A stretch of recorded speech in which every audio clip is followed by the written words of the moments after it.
Hello and welcome to the South Carolina Lede. I'm your host, Gavin Jackson, and this episode was recorded on December 16th, 2022 from my childhood home here in Colesville, Maryland. Just so you know, some of the information in this podcast may have changed by the time you've heard it. This episode features a look at a few text messages 5th District Republican Congressman Ralph Norman sent to White House Chief of Staff Mark Meadows following the 2020 presidential election and after the January 6th storming of the Capitol. We have a massive business section for you, including a look at the biggest economic development announcement in the state's history. No, it's not Boeing, it's Redwood Materials Battery Recycling Facility. But Boeing just did get an order from United for 100 new 787 Dreamliners. That's huge for the North Charleston plant, and we have the details. Also, we have new inflation numbers and a look at unemployment in the state. This is our last regular podcast for 2022, and that's why we got so much news in it for you, but we will have some treats, some small pods for you before the end of the year. You're going to have to stay tuned. I can't say any more. I've already said too much. We also want to hear from you guys. That's why we have a voicemail box set up to hear about your daily life, what's going on. It's the holiday season. We're talking jobs. We're talking economic development. How is the economy treating you? We're talking inflation and unemployment. We want to know. 803-563-7169. Leave us your name, where you're calling from, and what's going on in your neck of the woods. 803-563-7169. Now for the latest in South Carolina. Currently, the spread of COVID-19 is low according to county-level data from the Centers for Disease Control and Prevention. For the week ending December 10th, there were 6,501 new COVID-19 cases reported to DHEC. That's a 7% increase week over week. There were also 17 deaths. On average, 331 South Carolinians were hospitalized with COVID-19, 45 were in intensive care, and 20 were on ventilators. Currently, 53.7% of eligible South Carolinians are fully vaccinated, and the flu remains widespread in South Carolina for the week ending December 10th. However, lab-confirmed cases, influenza-like illnesses, and hospitalizations have all decreased. This week, 19 influenza-associated deaths were reported. However, 8 deaths occurred during previous weeks. The cumulative mortality rate is 1 per 100,000. And in this current flu season, there have been 49 flu-related deaths. So do what the officials keep telling us to do. Cover your coughs, cover your sneezes, wash your hands. Please just continue to wash your hands. Clean off your disgusting cell phones as regular as possible. Just do your part. Clean those frequently touched surfaces. And stay home if you're sick. Mask up. They're even encouraging folks to mask up if they feel sick or if you're in a really crowded spot like I was on the metro in Washington, D.C.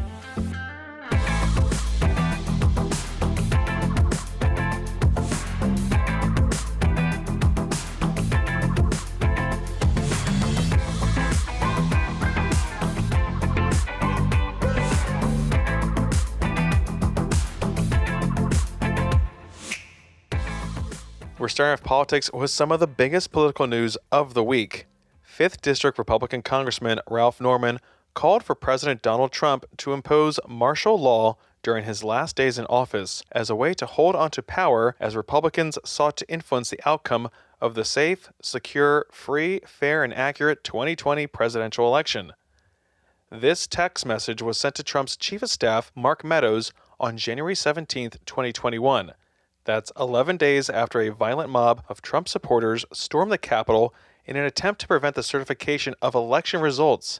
And this is also 3 days before President Joe Biden was to be sworn in. The text is part of a trove Meadows turned over to the House Select Committee investigating the January 6 attack that was obtained by Talking Points memo. And it reads as follows, quote, Mark, in seeing what's happening so quickly and reading about the Dominion lawsuits attempting to stop any meaningful investigation, we are at a point of no return in saving our republic.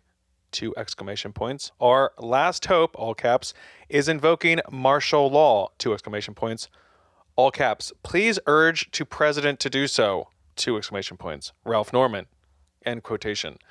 Norman spelled martial law Marshall, M-A-R-S-H-A-L-L, instead of Marshall, M-A-R-T-I-A-L, which involves a temporary substitution of military authority for civilian rule and is usually invoked in time of war, rebellion, or natural disaster. An article in the Journal of Law and Order says that when martial law is in effect, the military commander of an area or country has unlimited authority to make and enforce laws. Martial law is justified when civilian authority has ceased to function, is completely absent, or has become ineffective. Further, martial law suspends all existing laws, as well as civil authority and the ordinary administration of justice. It can be declared by a president or a state governor, but such formal proclamation is not necessary. So that is what Congressman Ralph Norman was calling for, having the military take over because of his frustration with the 2020 election outcome, in which his guy lost fair and square. Norman was one of 34 congressional Republicans who texted with Meadows about overturning Trump's November 2020 loss. Norman also sent Meadows a text on November 7th, days after Election Day, when news outlets were officially calling the election for Biden based accurately on votes. Congressman Norman encouraged Meadows to fight, saying, quote, "Guys, if there was ever a time to stand with our leader who has strengthened our military, stood for life for the unborn, supported Israel, built the wall, appointed conservative justices, etc., and we lay down and abandon him, all caps, just because the biased media has called the election, 2 question marks, now is the time to fight and advocate for a recount in Georgia, Arizona, Pennsylvania, 2 exclamation points. What our delegation is doing in South Carolina is gathering on the State House steps on Tuesday to advocate for standing with our president and other arguments/options that are at our disposal. For anyone willing to discuss our game plan, let me or anyone else know, and let's get on a conference call with concrete plans of action. I will go anywhere, anytime to help our cause. Bottom line, it's time we, all caps, fight for the one person who has changed this country. Way too soon to give in now. 2 exclamation points, end quote. So, on November 10th, 2020, at the State House, Norman, along with Republican Congressman Tom Rice, Jeff Duncan, Joe Wilson, and Congresswoman-elect Nancy Mace gathered to support President Trump's decision not to concede amid the ongoing, albeit futile, legal battles which were later thrown out. At the press conference, Norman said he and others will continue to fight for honest, fair, and verified elections. We're going to fight. We'll continue to fight for an honest, fair, verified election. And why not? This is for future races. This is not just for this election. This is for future races to have integrity and to have honesty and that people have confidence in. If we lose this, the honesty of an election, or the smoke as it came from my car that I thought I had something wrong, and I did, if the smoke is not cleared up, we might as well be a Venezuela, we might as well be a Cuba, and we might as well just say goodbye to honest and fair elections. I hope all this turns out well, but let's trust, but let's verify. So again, that was Norman at a November 10th, 2020 press conference in the State House. Congressman Norman also said that he would accept the outcome of the election once all options were exhausted and the votes were certified.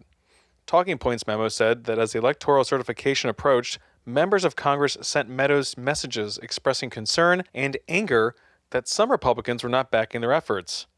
On the evening of January 5th, 2021, Norman wrote Meadows about House Minority Leader Kevin McCarthy, saying, quote, "Mark, I hear McCarthy is giving equal time to let those who are opposed to the challenge of the electoral votes, which is ludicrous, 2 exclamation points. Trump needs to call Kevin, 2 exclamation points, end quote." Then, of course, the next day, January 6th happened. Now, this week, Norman's office put out a statement from Congressman Norman saying, quote, "Obviously, martial law was never warranted. That text message came from a source of frustration on the heels of countless unanswered questions about the integrity of the 2020 election, without any way to slow down and examine those issues prior to the inauguration of the newly elected president," quote. The York County Democratic Party issued a brutal letter calling for his resignation, saying in part that, quote, "Representative Ralph Norman is a domestic enemy of the United States Constitution. We unhesitatingly demand his resignation on behalf of the people of York County and the 5th Congressional District of South Carolina." In the letter, York County Democratic Party Chair John Kraljevich said, quote, "Aside from being an adult who doesn't know what martial law is, he's a traitor to our highest ideals, concepts generations of Americans have fought and died for. He has no business being in Congress or any other elected position," quote. Just a note, Norman was one of 21 House Republicans who voted against giving honors to officers who defended the Capitol on January 6. And in July 2021, he was one of just 5 Republicans who voted against appropriations for granting visas to Afghan allies and enhancing Capitol security, according to the New Republic. So a lot going on there with Congressman Ralph Norman of the 5th Congressional District. But back in Columbia, members in both the state Senate and House have pre-filed bills ahead of the legislative session that starts on January 10th. Senators have pre-filed 310 bills, and House members have filed 592. I have not read these bills. There used to be a time when I would, but covering now my 8th legislative session, I've learned that there's really no real point to do that so soon. We'll figure out how things roll as session starts. But the bills range from important to outlandish. Some are congratulatory, others are detailed and need to be passed annually. Hundreds will go absolutely nowhere. For example, just so you know, 268 bills were passed into law during the previous 2-year session that ended last May. So we'll be watching as things progress. But as we head out, so too is Claire Brady. She's the former communications director with the state Republican Party. She announced on Twitter this week that she will be moving to Attorney General Alan Wilson's office.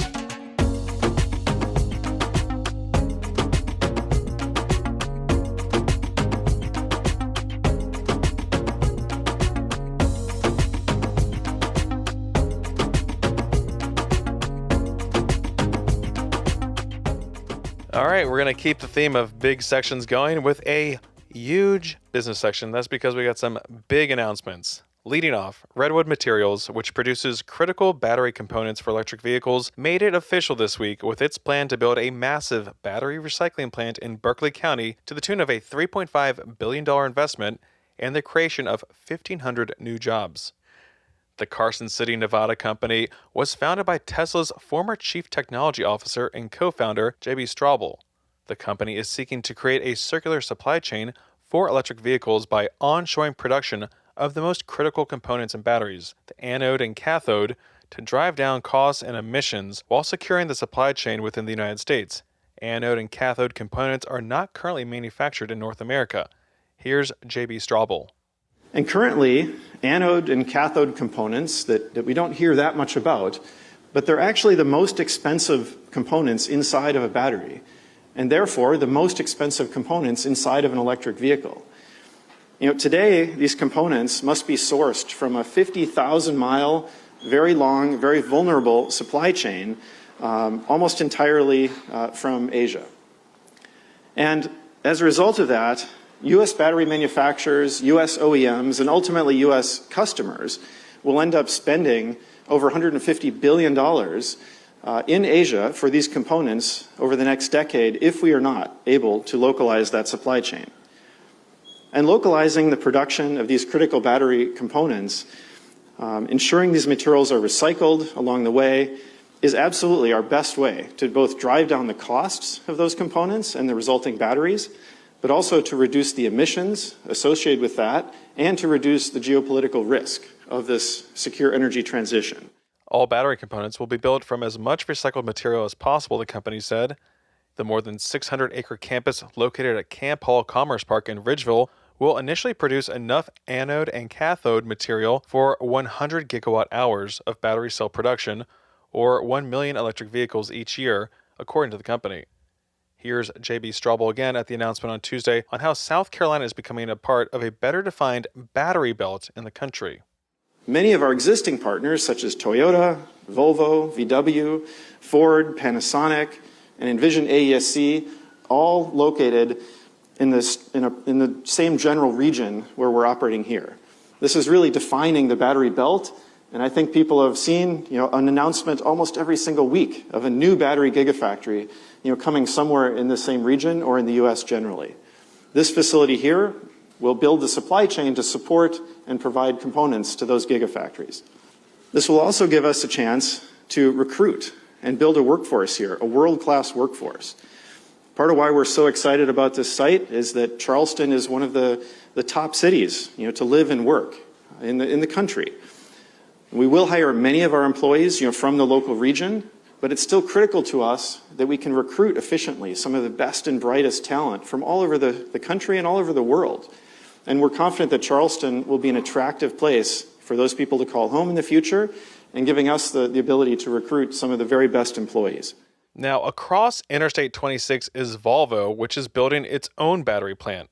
Up in Florence, Envision AESC announced its $810 million battery plant to help support BMW's $1 billion expansion for vehicle electrification, which also features a $700 million battery assembly facility in Woodruff. And Pomega Energy Storage Solutions announced a 3 gigawatt-hour lithium-ion battery facility in Colleton County, which will create 575 new jobs. Literally, we're talking about an EV belt here, folks. Now, Redwood, like many others in the industry, aims to take advantage of financial incentives that were part of the massive Inflation Reduction Act that passed Congress with only Democratic support and signed into law by President Joe Biden in August. The law amends a clean energy credit for battery storage technology and adds a clean vehicle credit with a requirement for North American battery assembly. See how everything's connected, folks? Now, we previously reported how the state authorized the issuance of up to $226 million in bonds to offset the cost of acquiring the site improvements, related infrastructure, and bond issuance costs. Operations in Ridgeville will begin in phases starting in 2023, and the plant will be entirely green and electric. There will be no fossil fuels used in the process or at the site, including natural gas. The $3.5 billion investment is the largest in state history, according to Governor McMaster, who was ecstatic, to say the least. Isn't this a lot of fun? I tell you, I don't know how long I'm going to live, but the undertaking not to be able to get the smile off of my face just because of this. Now, that's a new one from McMaster. But that's because the announcement pushed total economic development investment in the state for 2022 alone to $10.1 billion. That's the most ever. And while Governor Nikki Haley made recruiting industry and jobs her main platform, McMaster has truly become the jobs governor. So let me finish up. You know, I don't know much about megawatts or megabits or cathodes or anodes or what, but I decided I love them. I'm about to... If you got some here, I'll take care of them with me. Oh, let's see. But on a serious note. But this is transformative, and it's going to open the door to the future of innovation and imagination in South Carolina, and I'll promise you our people are ready for that. We're ready to meet that challenge, and that's why you're here today. And I guess the last most important point is for all the great things this could do for the country, for our people in this state, and for this great company is what this is going to do for our national security. Because to have to depend on China and other places for things that you can't make electric batteries out of without, when we're going into the electric battery business, this is a big, big step. And as Ron Reagan would say, the best is yet to come. So y'all buckle up your seatbelts because we're just getting started. And we thank you. Now, down the road in Charleston County, there was even more economic development news. Wow! I know, I told you this is a big episode.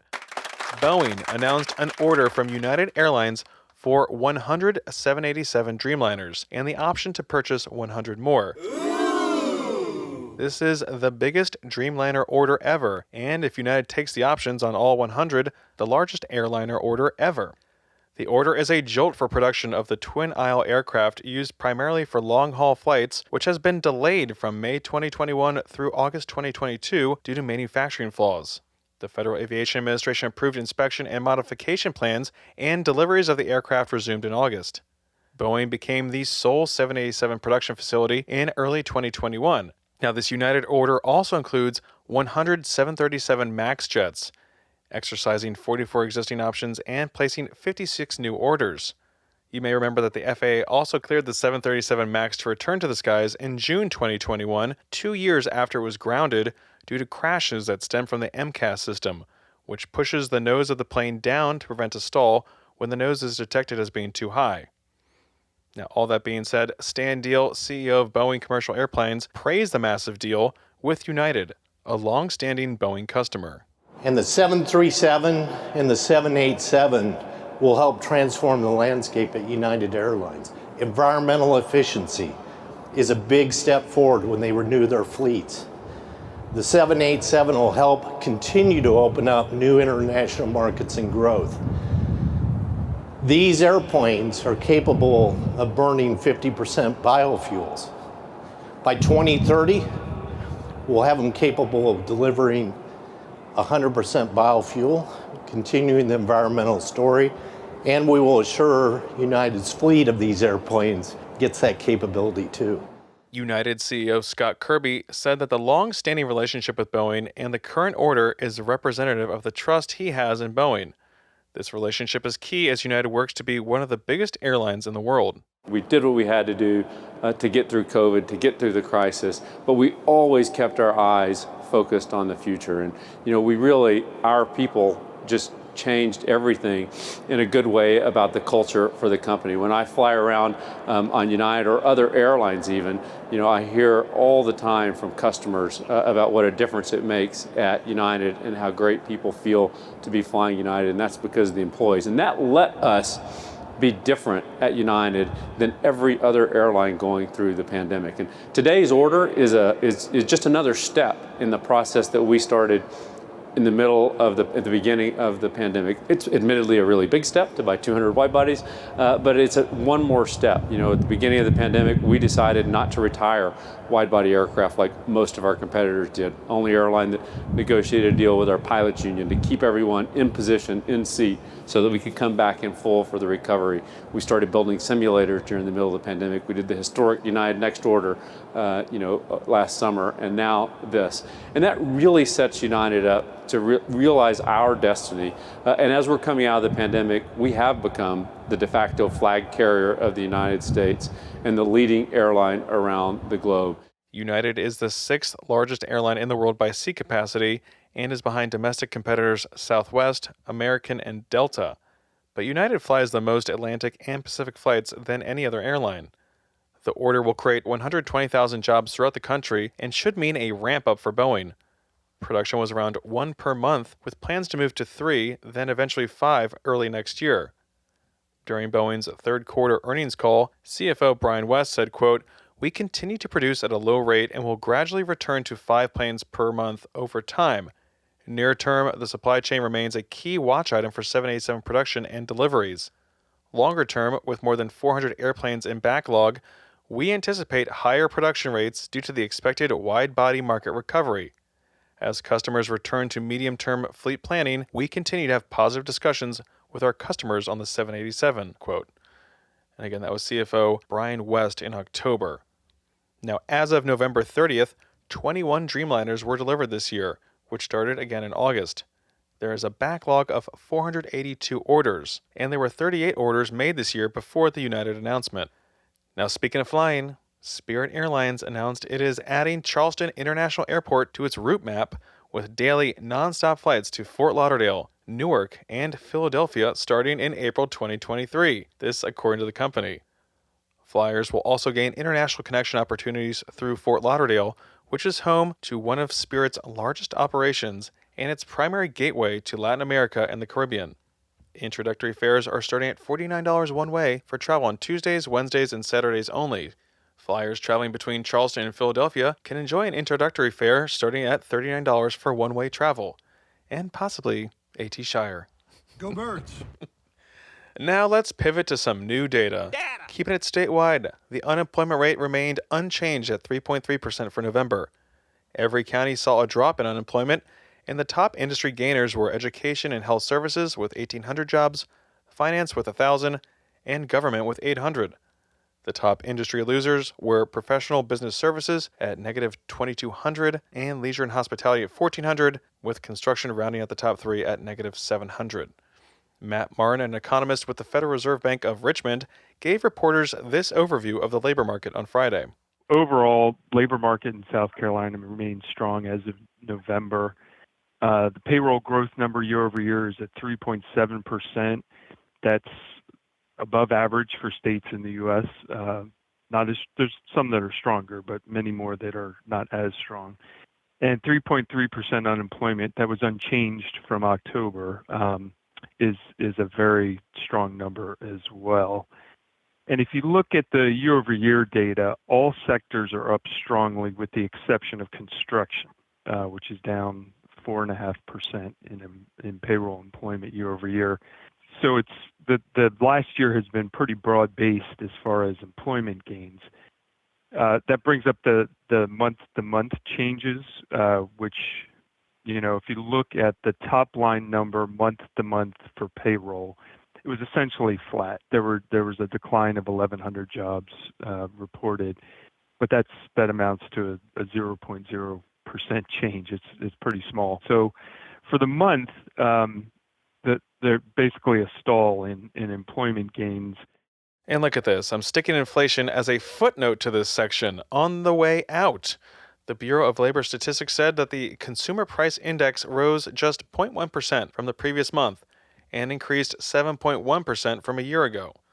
Core CPI, which excludes energy and food prices, rose 0.2% on the month and 6% on an annual basis.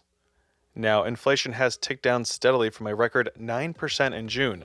It was 7.8% in October, and now it's at 7.1% in November for the year.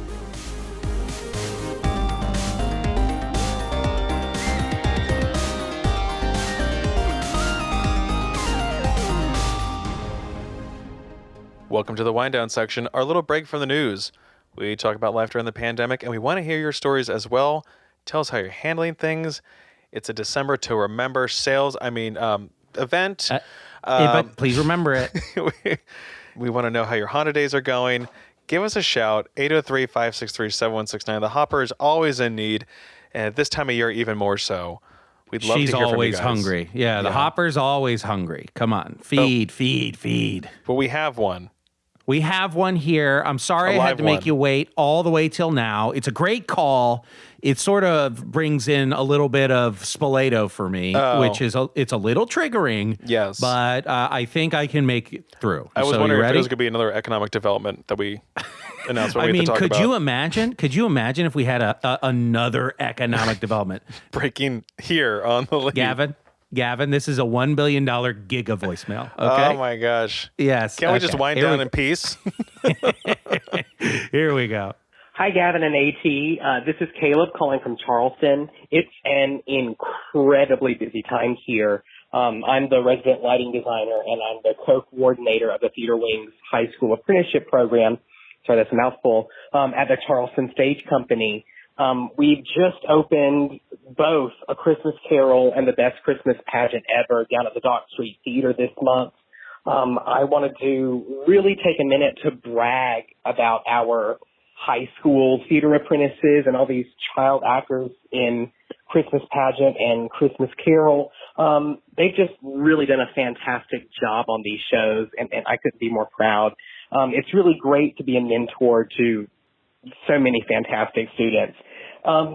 Something else about Christmas Carol, it's also very cool and fulfilling to be a part of the show because it was actually our founder's first show with the company 45 years ago. So the show is his legacy, and it's great to be a bookend of a big career. I hope you two have a great holiday season, you and your families. Give me a shout the next time you're at the Dock Street Theater. Take care. Bye. Caleb, thanks for calling, and that does sound super busy. I can't even imagine juggling all those actors and actresses and the crew. But that sounds like a lot of fun and a little bit more joy and activity for the holiday season. So we're wishing you all the best down there, Dock Street Theater. and just the lead is for the children, okay? Like they're our biggest demo children. We heard. We love them. We know that they're always listening. I just watched The Grinch last night.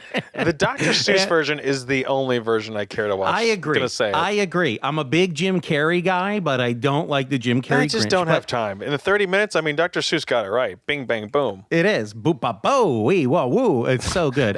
Caleb, I love that you're working with these kids. I love that you're at Dock Street. Everyone that listens knows that Dock Street is my adopted home end for a of month. Spring, beginning of summer home for Spoleto. So Spaghetti Festival. So when I'm there, I'm always looking for friends in Charleston. So we always do one episode of The Lead from Dock Street every single year. So Caleb, you could be a live studio audience of one if you want. Come down there kicking and screaming.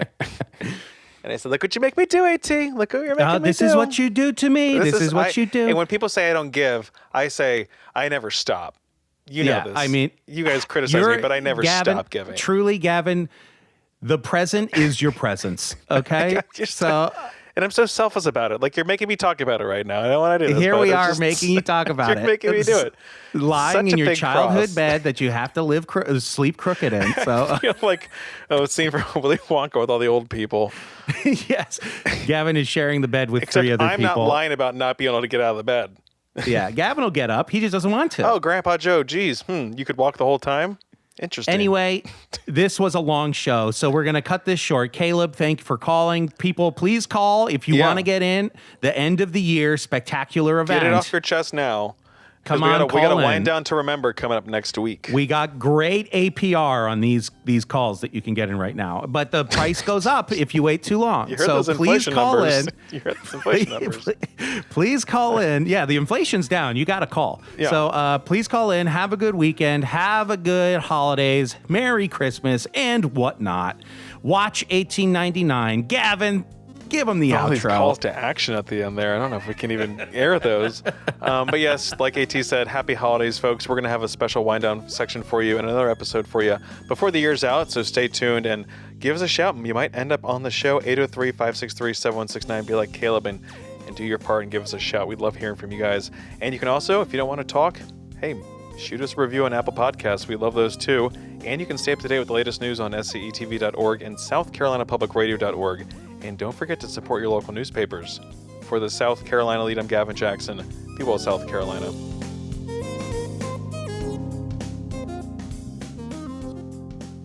Giga. Giga.